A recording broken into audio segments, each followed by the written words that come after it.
All right, today we're going to break down something that could totally change your household finances and your relationship with energy. Rooftop solar in India. Let's get right into it. You know that feeling, right? When you open your electricity bill and the number just seems to go up and up and up. But what if the answer wasn't just cutting back? What if you could take the very roof over your head and turn it into your single greatest weapon in this fight? Take a look at this number, 78,000 rupees. Now that's not a price tag. That is a helping hand. It's the maximum amount of direct financial support the Indian government is now offering to help you go solar. This is all thanks to the new PM-SGY Yojana, or the PM-SGY scheme. And believe me, it has completely changed the game. It makes the decision to switch to solar not just a good choice for the environment, but an incredibly powerful financial one. And that's exactly what we're going to unpack today. So, what's the big deal? Why is the conversation around solar in India so different today than it was even just a year ago? Well, it really all boils down to one major new opportunity. The PM-SGY scheme is a real game changer for a few huge reasons. First, there's that direct subsidy, up to 78,000 rupees for a system that's 3 kilowatts or larger. Second, it simplifies everything. No more confusing state-by-state rules, it's one national scheme. And here's the best part. The money goes straight into your bank account, usually just 30 to 40 days after your system is up and running. Okay, so the incentive is clearly there. But the very first practical question that everybody asks is, how much solar do I actually need for my home? It sounds complicated, but trust me, it all starts with one super simple rule. If you only remember one thing from this entire explainer, please make it this golden rule. For every 1 kilowatt of solar you install on your roof, you can expect to generate about 1,400 units of electricity per year. This simple, reliable piece of math is the foundation for absolutely everything else. It is the key. So with that rule in your back pocket, you can get a pretty good idea of what you need. Just go grab your last few electricity bills and find your average monthly unit consumption. If you're using up to 300 units a month, a 3 kilowatt system is usually the sweet spot, and it is by far the most popular size for homes in India. If you use more, this table is your perfect cheat sheet. Now, of course, a professional consultant is going to fine-tune this, and they do it by checking three main things. First, they'll look at a full year of your bills to really understand your usage patterns. Second, they'll check out your roof to make sure you have enough shadow-free space, about 80 square feet per kilowatt. And third, they'll look at your sanctioned load. You can think of this like the size of the main water pipe coming into your house. Your solar system can't be bigger than this limit, but don't worry, it's usually pretty easy to upgrade if you need to. All right, now let's get into the hardware, the fun stuff. A solar system is way more than just the panels. It's actually 4 critical parts all working together in perfect harmony. The easiest way to think of it is like the human body. You've got the panels, which are the heart, pumping out raw energy from the sun. You have the inverter, that's the brain, cleverly converting that energy into power your home can actually use. You have the structure, the backbone, holding everything strong and secure. And of course, the cables, which are the veins, safely carrying that power where it needs to go. So let's start with the heart, the panels. Look, you might hear the term poly-PERC thrown around. Just forget you ever heard it.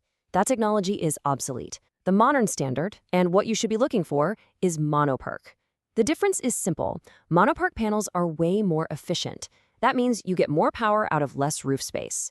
And it's the only tech approved for the government subsidy. Next up, the brain, the inverter. Its job is absolutely essential. It converts the DC power from the panels into the AC power that all your appliances run on. And honestly, it gets really simple here. While there are a few types out there, over 95% of homes use what's called a string inverter. It's reliable, it's cost-effective, and it's almost always the right choice. Now let's talk about the backbone. This might just be the most underrated part of the entire system. The mounting structure isn't just a stand.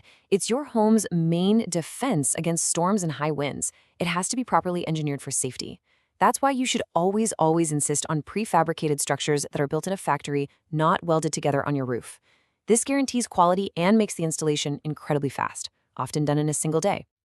Okay, this is the part I'm sure you've been waiting for, the money. How much does all this really cost? And more importantly, how much are you actually going to save? Let's break down the numbers with a real-world example. So let's stick with that common 3 kilowatt system. The all-inclusive gross cost for quality parts, installation, and a 5-year maintenance plan is right around 2,25,000 rupees. Then you subtract that maximum government subsidy of $78,000. That brings your actual net investment, the money you pay out of pocket, down to about $1,47,000. So what do you get in return for that investment? Well, a 3-kilowatt system generates about 4,200 units a year.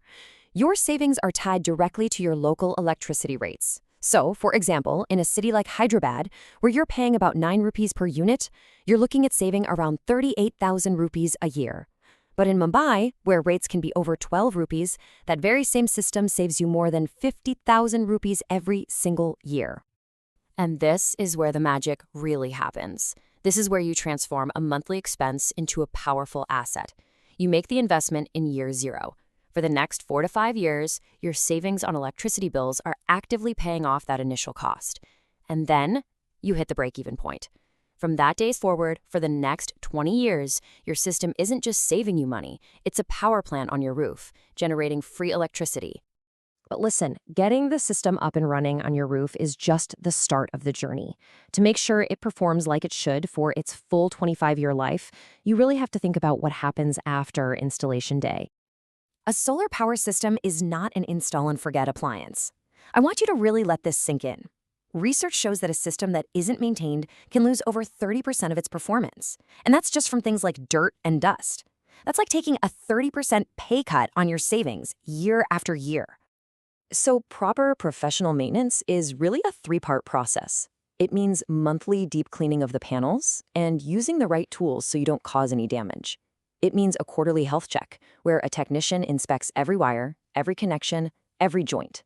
And it means having a plan in place for corrective maintenance to fix anything that might go wrong fast.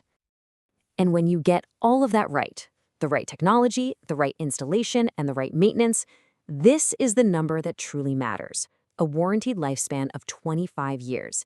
That's a quarter-century of generating your own clean power. So, we'll leave you with this thought.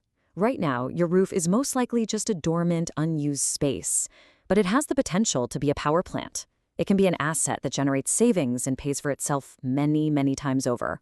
With the subsidies and the technology available today, the real question isn't if, but isn't it time you put your asset to work?